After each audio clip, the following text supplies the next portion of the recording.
It would be good for stabilizers and,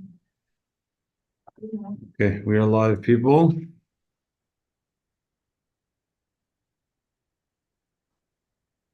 We are live on Facebook. Good evening, ladies and gentlemen. We'll be live here on YouTube in a moment. We're live on Zoom. We'll share it on 2 other Facebook pages and we will be good to go. We're going to begin today on page 338 in our Chumash.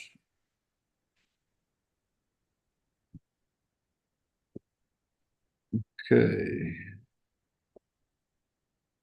We are live. We're live on Zoom. We'll share it on 2 other hearing myself. Yeah. It's always fun. Okay, last week we had issues with audio towards the end of the class. I hope that is resolved today on the Facebook side. And we're going to just share it and then we'll be good to go.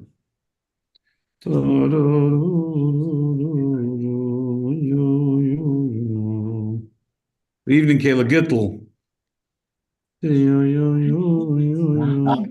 should be somebody 0-1. Gotta mute yourselves. If you're not muted, you should mute yourself.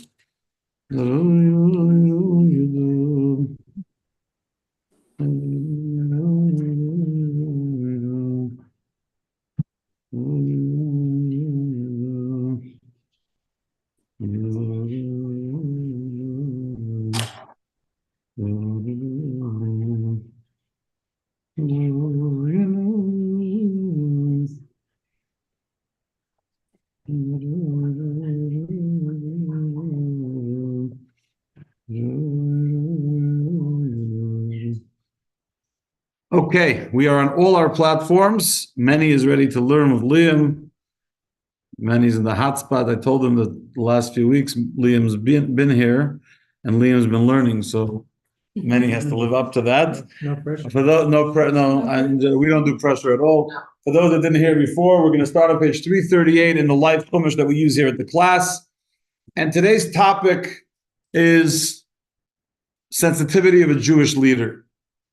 But that's just because in the subject line, you could, it has to sound attractive, but really it's sensitivity of a Jew.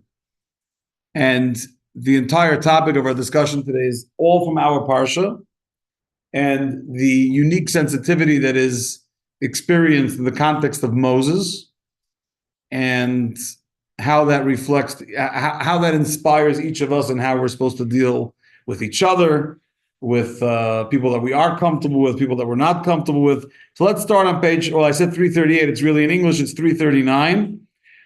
Moshe was pasturing the flocks of Jethro, his father-in-law, the governor of Midian. He led the flocks into the desert and he came to the mountain of God at Horeb. An angel of God appeared to him in a flame of fire from within the thorn bush. Moses gazed and looked, the thorn bush was burning with fire, but the thorn bush was not being consumed. You have a bush on fire, but the bush is actually not burning to the ground. I think that's the kind of miracle California would like to have right now, with a fire that doesn't consume. Moshe said, let me turn now and see the great spectacle. Why will the thorn bush not burn? And Rashi tells us, by the way, immediately that the reason God chose a thorn bush, right, of all the vegetation and all the trees and everything, God chose a thorn bush to remind us that when we are in a state of thorns, when we are in a state of suffering, when we are in a state of challenges, when life feels like it's falling apart, nothing's going right, God says, I'm there with you in the thorns.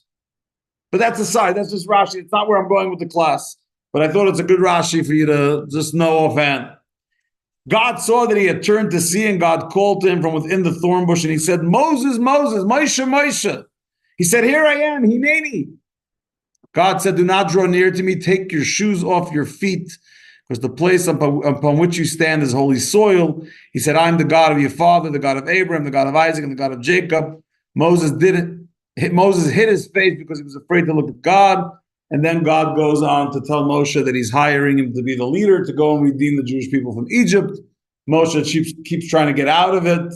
I have this problem, I have that problem. Why should they listen to me? They're going to ask me for your name. Tell me your name. He tries everything. God doesn't let him off the hook. You are hired to leave Midian, which, by the way, he spent 40 years. He spent 60 years living in the desert. He left Egypt when he was 20. And now he's 80 years old, and God says, now he has a wife and 2 kids. God says, go to Egypt and go to redeem the Jewish people from Egypt. And he tries to get out of it, but God's not hearing of it. You are the guy, go do your job. Why does God ask him to take off his shoes? When God finally sees that he's coming towards the thorn bush, he's coming towards the divine place. Shal ne'alecha me'al raglecha. Take, in Hebrew he says, take the shoes off your feet, because the land on which you stand, the earth on which you stand, is holy earth. And by the way, if you study the book of Joshua, you find a similar episode with Joshua. He meets a guy, and the guy, he says, are you for the enemies or from the good guys? And the guy says, I'm not from neither. I'm an angel of God. He says, and I'm an angel of God. I'm telling you, take off your shoes because the place that you're standing is holy. There's this theme that if you're in a place of holiness, you have to take off your shoes. And there's a spiritual reason for that. And I believe it was last year, Baruch, if you can close the door, it would be very helpful. I believe it was last year that I touched upon in one of my daily videos, or almost daily videos, that God wanted there to be a separation, that a shoe creates a separation between you and the earth. So it reminds the Jew that you should have a separation between you and the materialism and physicality. But if it's holy earth, because it's a holy place like the temple, the priests in the temple never wore shoes or socks. They were barefoot. When we go to the Rebbe's resting place in Queens, the tradition is to take off your shoes. Huh? In the temple? No, when you go to Rebbe. No, take off your shoes, both shoes. So what about your socks? no, you don't take off your socks. You take off your shoes. Many things. It's funny, just the idea. He's imaging all the Hasidim standing without socks. So you take off your shoes. So Hasidus explains, and Kabbalah, the Kabbalists explain that when you're on regular ground, unholy ground, you keep your shoes on to create a separation, to remind yourself to always be separate from the mundane and the materialism and the physicality. And when it's holy, you take it off. But there's something specific here, or at least seemingly specific, when Moshe is being hired to be the leader of the Jewish people, that God tells him to take off his shoes. So I came across this incredible teaching.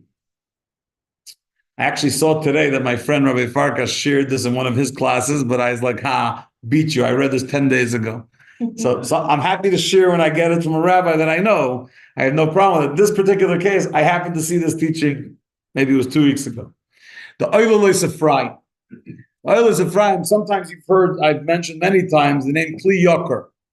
Kli Yakar is a more common commentator. There's Rashi, Nachmanides, Ramban, there's the Ohr HaChaim HaKadosh, and then Barbanel is not in the actual Chumash. Kli Yakar is in the actual Chumash. So the Kli Yakar has many other Torah books. One of them is called Oilos Ephraim. His name was Shlomo Ephraim of Lunchitz. He came from Poland, and he was the rabbi in Prague. He actually was the assistant rabbi to the Maharal of Prague, Rabbi Yehuda Loewy, when he was getting older, the famous Maharal in the Golem. So he was an assistant to the Maharal. When the Maharal passed away, he and the Shalah, the Shnei Luchas HaBris, Bishaya Levi Horowitz, became almost like joint chief rabbis of Prague, and they led the Jewish community. His name was Ephraim, and he got sick during his lifetime, and they added the name, which is very common in Judaism. When someone's ill, you add another name that gives them sort of new vitality. They added the name Shlomo, and he lived for many years after that. Just as a commercial message, the guy I'm named for, my great-grandfather, his name was Shaul.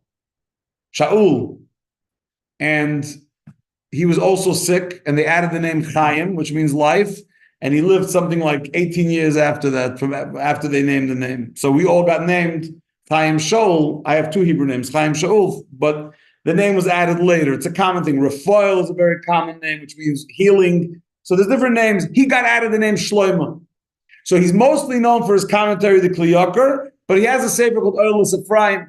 And by the way, he was born in 1550 and passed away, I believe, in 1619. That was the period of time. He was a 16th into the 17th century sage in Prague. He says as follows. Beautiful teaching. He says, God is about to hire Moses to be the leader of the Jewish people. what is the number one quality that a leader needs to have?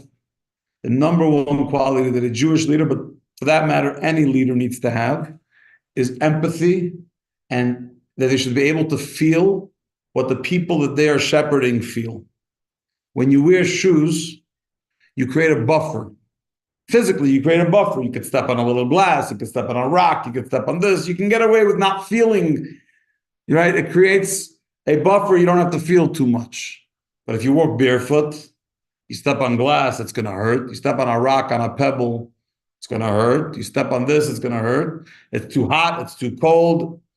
And what Hashem was training Moshe Rabbeinu to understand is that to be a proper leader of any flock, to be a shepherd of flock, you need to be able to be in the trenches and feel the pain, feel the struggles, feel the realities, and be sensitive and empathetic to what's going on with your people.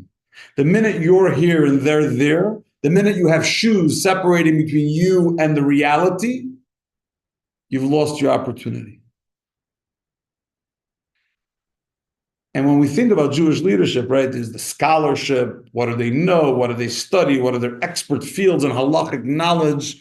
Are they a good orator? Do they give good sermons? Are they good marriage counselors? Are they good this? Are they good that? Are they good at funerals? Do they officiate nicely at funerals? How do they do at weddings?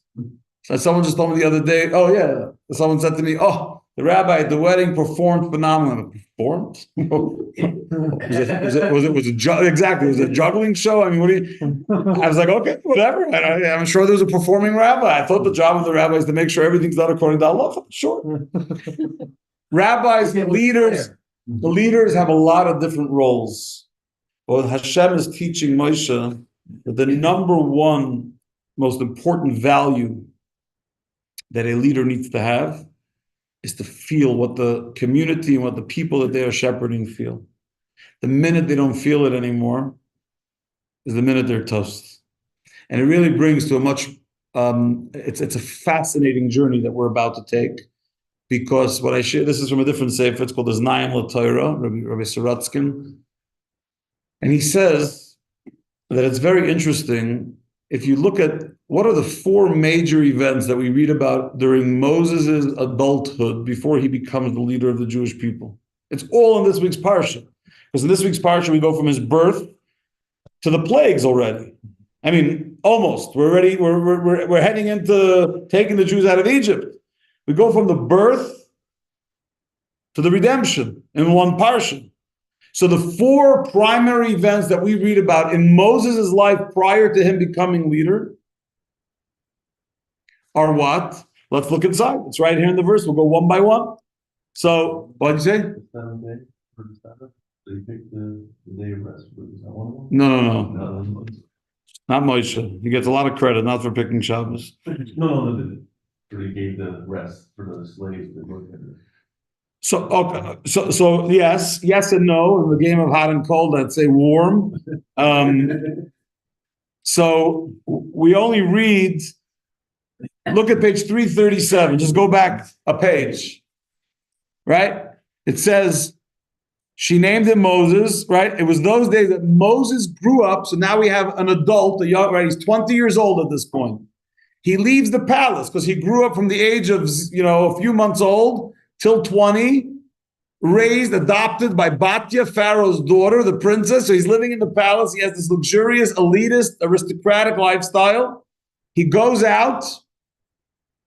He went out to his brothers and he saw their burdens. Rule number one, the first thing we read about Moshe is that even though he was coming from the palace, he was able to see their troubles. He noticed. Of course, he knew he was Jewish the whole time. But he was able to see. He wasn't living this aloof life, this elitist life where he couldn't even pay attention. He immediately saw their suffering. And then what's the second thing we read? He saw an Egyptian man striking a Hebrew man, one of his brothers. He turned this way and that way. There was no one doing anything, so he took him and said he killed the Egyptian. How he killed him? Rashi says, "B'shem HaMeforish." He used the tetragrammaton, the name of God that we're not supposed to pronounce. He used that as a tool to kill this Egyptian. He buried him. He buried him in the dirt, in the earth, in the sand. So number two thing we read about him, first, he sees the suffering of his people. Number two, he sees a Gentile. He sees an Egyptian beating a Jew, and he doesn't think twice. He sees no one stepping up. He steps up and he deals with it. So far, we have empathy and empathy. 3, right after. He went out on the second day, and look, 2 Hebrew men were quarreling. He said to the wicked one, why do you strike your friend? So the wicked person said, you made a man a prince and a judge. Who made you a man and prince and a judge over us? Do you plan to slay me as you've slain the Egyptian? That's when he decides to run away. But here it wasn't with him. It was 2 Jews fighting with each other. And Moshe is not having that. His empathy is for human beings. He sees 2 Jews. They didn't even hit each other yet. He only lifted his hand to hit. And he says, what are you doing? That's how we know that if you even lift your hand to hit another person, you're already considered a wicked person. So Moshe, number 3, is I see another Jew about to get hit, empathy. Got to do something. Got to stop it. What's number 4? Very good. Very good, Robert. So he comes, now he's in Midian. He arrives at Midian, and he sees Jethro's daughters at the well, and they're not being allowed to get water from the well. Why weren't they being allowed to get water from the well? Because the father worshipped idols, and then he changed from doing idol worship. It's the first case that I know of, at least biblically, that comes to mind, where there was religious persecution, where a family was ostracized because they didn't go with the flow. We all think it's modern today, like if you leave the Mormon community, or you leave the Orthodox Jewish community, or you leave whatever, the Muslim community. Book of Exodus. These girls, he had 7 daughters, Jethro. One of them was Zipporah, who married Moses, but he had 7 daughters. He also had 7 names, by the way. The Torah refers to Jethro. He has Reuel and Chayvav and Yeser, all these names. My father always said to me, you know why Jethro had 7 names? Because he had 7 daughters. Every time he married a daughter, he had to change his name for bankruptcy and then start over again because it was so expensive to marry them off. But that was, no, I'm sorry, he was not schizophrenic. But here's the thing. Jethro was an idolatrous prince. He was a master of idolatry. It says he tried every pagan idolatrous thing in the world, and then he left it. You know what his community did to him? They abused him. They ostracized him. So his daughters are trying to get water from the well, and every day they have to struggle for the water. Moshe comes, and he sees them struggling. So he helps them get water. They come home, and they tell their dad, there was this Egyptian guy who helped us at the well. But what's the 4th thing we read about Moshe? He sees a group of Gentile, non-Jewish girls trying to get water from a well, and he doesn't think twice. They need help. That's what we do. We help. We care. 4 episodes in one parsha, all about Moshe before God hired him for the job, and they all represented empathy and kindness and benevolence and compassion and mercy. That's who he was. So when God comes to him and says, take off your shoes, God was just re-emphasizing for him the power of feeling the pain of what others are experiencing. And I know we live in a world where you're not allowed to make contrasts because then everyone gets bent out of shape, but too bad. I want you to contrast the difference between what happened with Moses when he was a baby, also in this week's Parsha, and what happened with Hagar and Ishmael in the beginning of the book of Genesis. So, Moses is born. 3 months he's at home. Then he's making too much noise, so they put him in a basket. They put the inside of the basket with clay, so he shouldn't smell the tar on the outside. And they put him on the little brook of water. And who's sitting at the side of the brook watching him day in and day out, keeping an eye on him? Miriam, his older sister. But the part that a lot of people don't know is that there was another person at the side of the river too. His brother Aaron. The Baal HaTurim says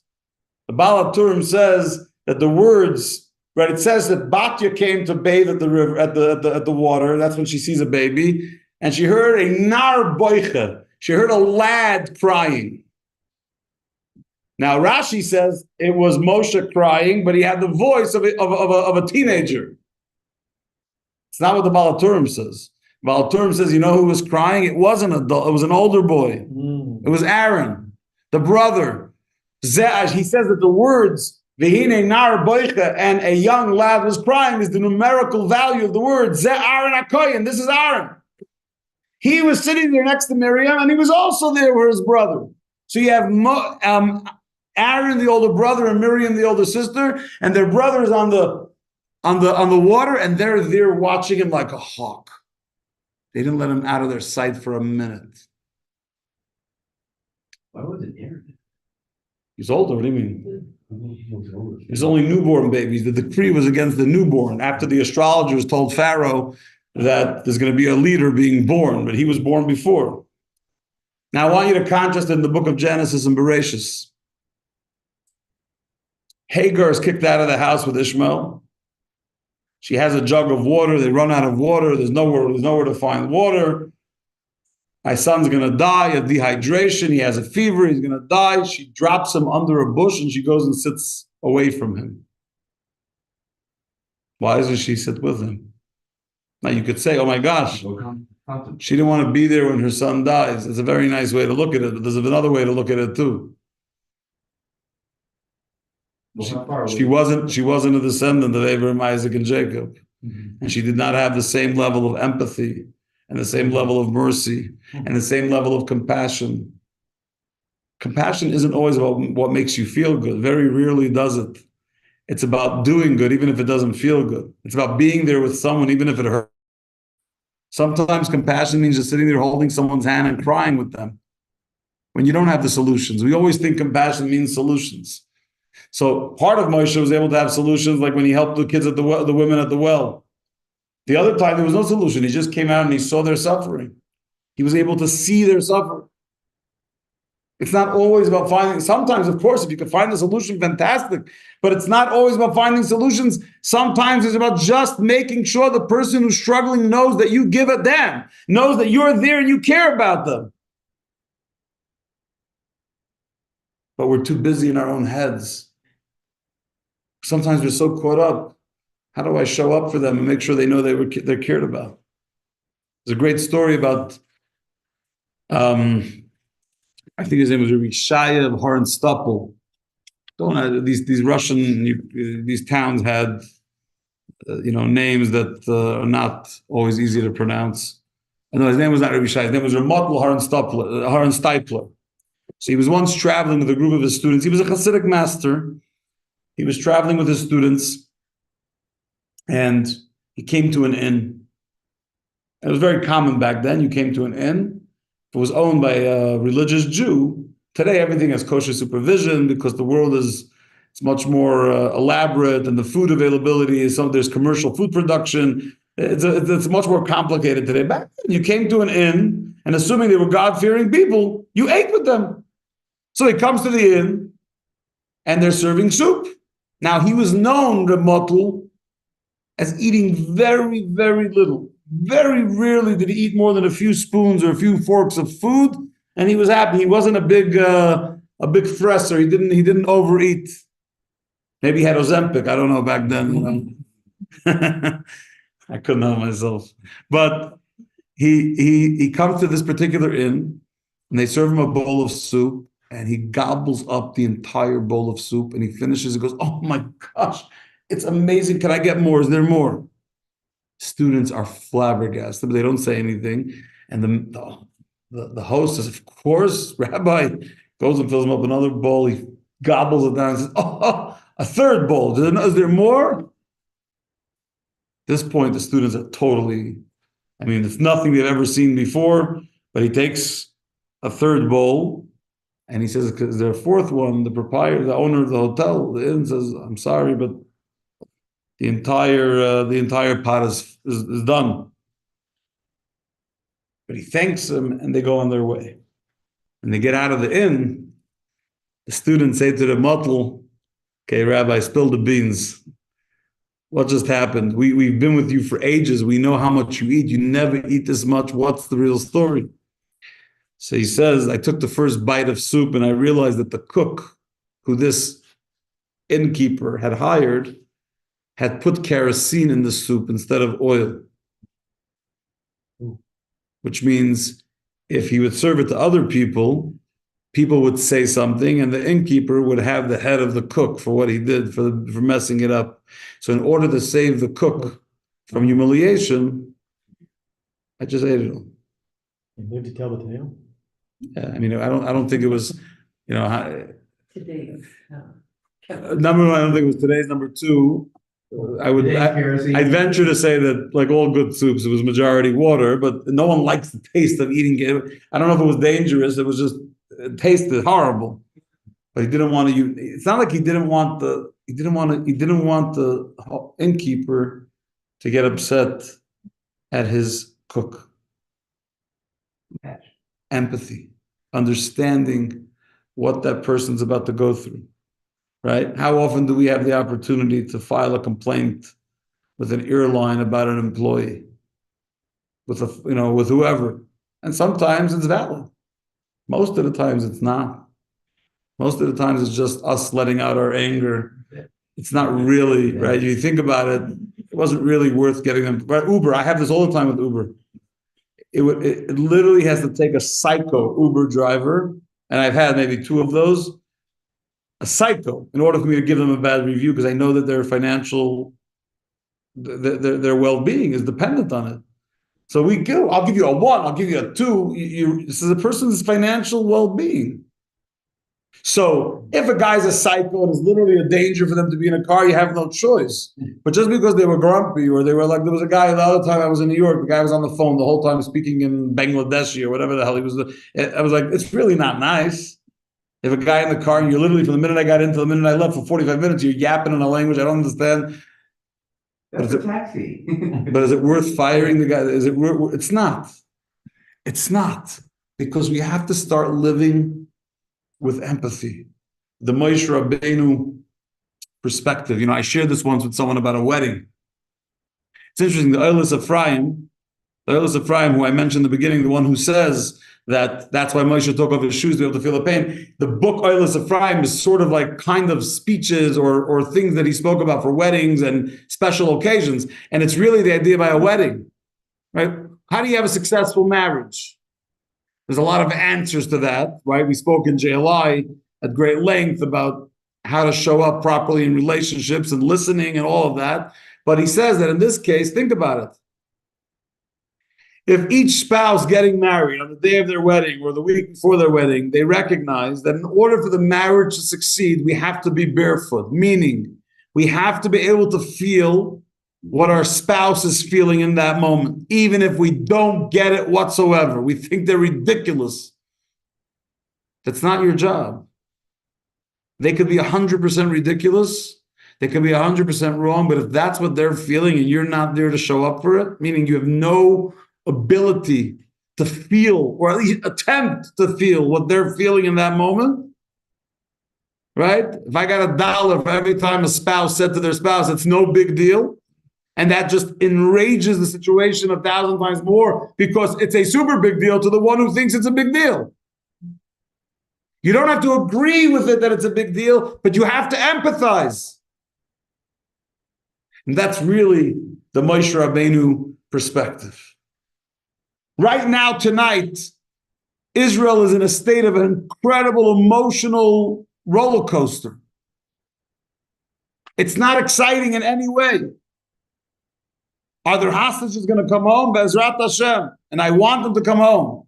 Do I want Hamas to have any level of success here, or get the memo that if they hang on to Jewish prisoners long enough, we'll give them 5,000 terrorists and we'll give them back Gaza, which is a horrible, horrible, terrible, it's an emotional roller coaster.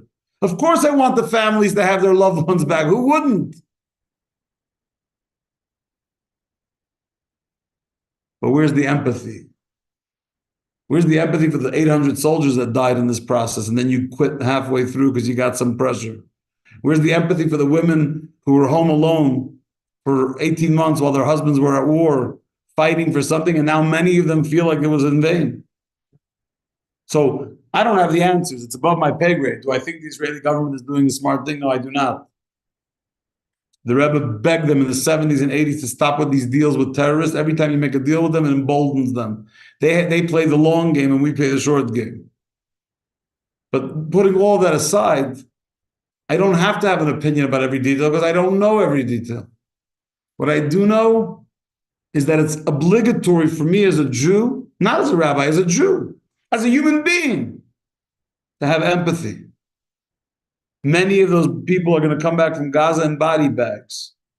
They're not all coming back alive.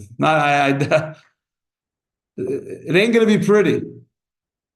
And it's our job not to be the judges, not to be the opinionated, everyone has an opinion, the pontificators, the opinionated. It's our job to be people of compassion, to feel the pain. And sometimes we don't want to feel the pain. Who has koyach to feel the pain? How much pain do you want one group of people to feel? The Jewish people are dumb. They can't feel anymore. You get numb. And yet the Torah says you should feel the pain.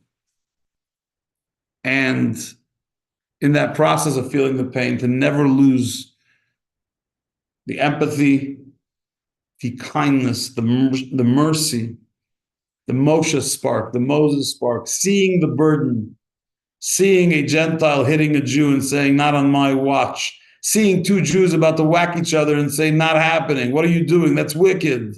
Seeing women at a well and they need some help with water and not turning a blind eye, but showing up, even if it's uncomfortable, and everyone else, many, is ignoring them and ostracizing them. And you be the one to say, I don't care.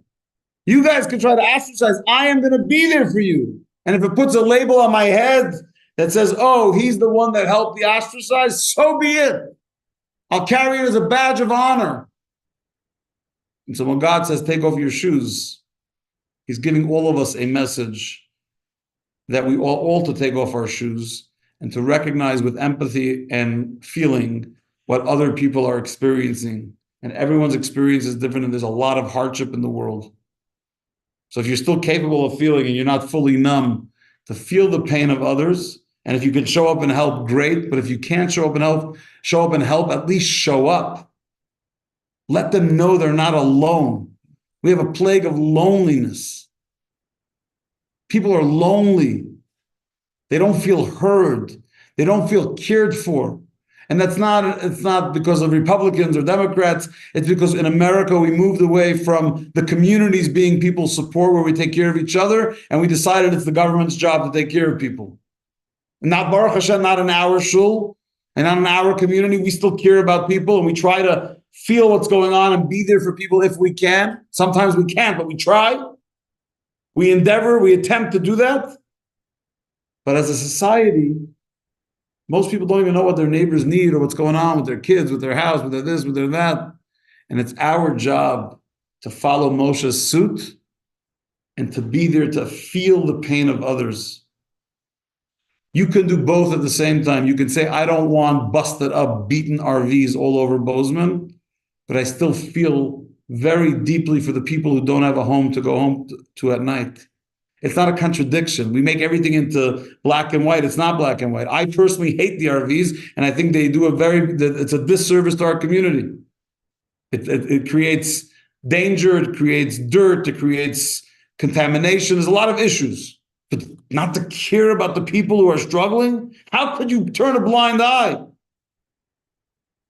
And if they're mentally ill and they have mental challenges or they have drug issues, then the Rachmanis is even more. You know, the Talmud says, you're not allowed to have mercy on a stupid person. But the Hebrew word asur could also mean kashur, which means bound together. And what Chassidus says is that shaita, if you meet a person that lacks the ability, you're bound to have Rachmanis on them, because the fact that they're so checked out, they're so out to lunch, means they need your mercy more than someone that isn't. It doesn't mean that you have the solution for them. Many just gave such a yawn that I think we're going to shut the class down, because it's a sign that we're all tired. But it doesn't mean you have all the solutions. But at least let them know that you care. And I don't mean you should knock on each RV door and say, hey, I just want you to know I care. But let's face it, we all run into these people.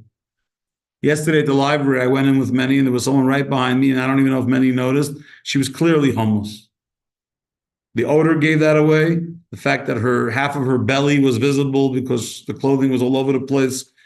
And then she asked the lady at the front desk as we were leaving if she can get a code for the internet. And part of me is like, I don't know that the Bozeman Library could handle, 50 homeless people trying to use the computers, and what that turns the public bathrooms turn into everything. It becomes complicated. But how could you not pause and say, this poor lady, I don't know her story, but I'm sure there's a story. Where's her family? Obviously, there's a story. People don't just land from heaven in an RV. There's a story of how you get there. And if there's mental illness, it's even more challenging. And the fact that they don't have even if they're asking for the internet at the library, chances are they don't have a phone that has internet capabilities. It's just the story is so, and first of all, it should give us a lot of gratitude for what we do have. But at the same time, but also the concern. We can't solve all of America's problems, each of us, but we can care. We can love, we can have compassion. And if there is an individual who we could help, maybe not the whole society, but one more smile on a child, one more person that has a dinner that night, one more person who has a tank of gas, those are things that some of us could do. And every time we do that, we're living up to the Moshe Rabbeinu mentality of taking off those shoes and allowing us to feel what others are feeling. And honestly, as a side note, if you ever want to really experience gratitude, spend some time in the homeless encampments. And when you get home that night, I guarantee you, whatever your challenges are, and it doesn't take away your challenges, it puts them in perspective. You realize, oh my challenge was that I ended up in economy instead of economy comfort. Okay, it's not comfortable. Maybe it's comfortable for Garl, maybe it's comfortable for many, but for chubby people, there's a big difference in economy and economy comfort. The middle seat in row 38 ain't pretty for Rabbi Brook. 38? It's not, when you're basically sitting in the trunk of a plane. But is it the end of the world? Why don't you ask the guy that's homeless if that's the biggest problem you have to experience when you don't know how you're going to feed your kid dinner? You don't know how you're going to fill your tank of gas. You get a flat tire and you barely have money paycheck to paycheck. So now you need $300 for a tire and you can't afford it. The things that we don't realize. But if we go into the trenches, and that's what's expected of each of us, to stop living in our bubbles and allow ourselves to feel the pain. But especially if you're a Jewish leader, especially if you're in a role of leadership, do not hide in your highfalutin office where you have office hours. Sometimes people, Rabbi, what's your office hours? I don't know. You need to talk. Let's talk. Sometimes I'm busy, so I'll tell you when I'm available. Office hours. And when you don't have office hours, then you don't meet people. There are people that need you. Show up. Office hours. I get off at 2 a.m. Whatever. And then I'm back at 5 a.m. Again, I happen to like getting a good night's sleep. But if someone needs me, if there's a situation, what do you mean I'm not available? So that is the message of the Parsha. The entire Parsha, you can either look at it and say, oh my gosh, it's a Parsha that's all about slavery. It's all about slavery and suffering. Or you can look at it and say, oh my gosh, this is an incredible theme from the beginning of the Parsha all the way to the end, which is compassion, empathy, never losing sight of those that are struggling and those that are suffering. And if we can live our lives that way, both in the microcosm, in school, in workplace, in shul, in the community, in business, whatever you're doing, but then in the macrocosm, stop judging. We all know there's good reasons for why there's fires in California, meaning there's things that the government of California could have done to make sure it doesn't happen. Someone's here? I saw you looking out there. Oh. No? Right, but when people are losing their homes and they're on the run, I'm not sure that's the good time to have that conversation. How about let them first figure out where they're going to live, figure out what to do when they don't have insurance, figure out when they lost all their valuables, and then we can have perhaps those that actually have a say in the matter, a discussion about where things went wrong. But when someone's house is burning down and you already have an opinion about why it's their fault, even if you're 100% right that maybe they should have never had a house there, do you really think that's what they need to hear right now? Is that human compassion? Is that empathy? Is that kindness? No, it's judgment and pontification while you're sitting on your high horse without a fire. So again, discussions are valuable. There's a time and place for everything. And leadership means that in a time of hurt, we show up with concern and compassion and love. And if we have to have a conversation, we have it at the right time, at the right place, in the right environment. So our message for tonight is, let's bring more compassion and more Moshe Rabbeinu to the world. Not just Moshe Rabbeinu who splits seas and brings plagues, but the Moshe Rabbeinu who knows how to feel the pain of other people who are struggling, because that will make our world a more healthier place, a more messianic place, until we merit the ultimate time of empathy. But the coming of Mashiach might be speedily in our days. Amen. Look forward to seeing you back here next week. Have a freiliche week. Oh. Manny's happy that it's over, and we'll see you back here soon. Zagazon. Thank you, Rabbi. It was wonderful.